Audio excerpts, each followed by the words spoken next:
Dunia pendidikan di Sumatera Selatan pada peringatan Hari Pendidikan Nasional masih menimbulkan sejumlah catatan.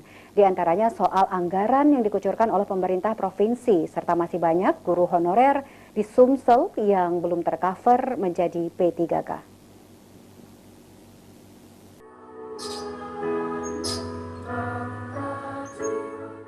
Momen Hari Pendidikan Nasional yang jatuh pada tanggal 2 Mei masih menimbulkan sejumlah catatan khususnya di dunia pendidikan Sumsel.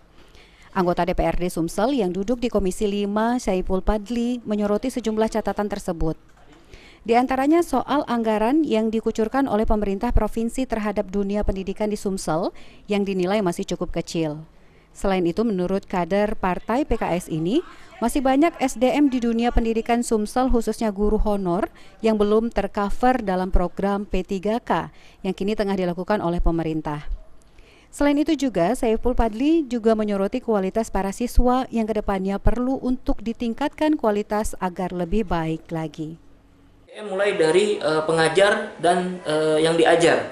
Saya melihat hari ini ya, ketika kita menggencarkan rekrutmen P3K, ya ternyata menurut data yang ada di Provinsi Sumatera Selatan masih banyak guru-guru honor kita yang belum tercover ya dengan kuota yang ada di P3K.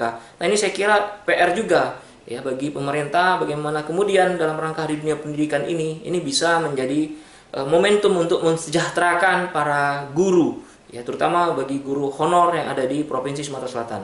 Belum lagi kita melihat anak didiknya, peserta didik. Artinya kualitas dari anak-anak kita, ya saya kira ke depan juga harus kita tingkatkan. Bagaimana kemudian hari ini pergaulan bebas, kemudian tingkah laku dan akhlak yang sudah saya kira menurun, terjadinya tawuran dan segala macam ini juga.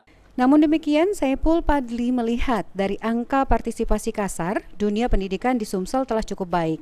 Namun harus tetap perlu untuk ditingkatkan agar lebih baik lagi. Firman Hidayat, PAL TV.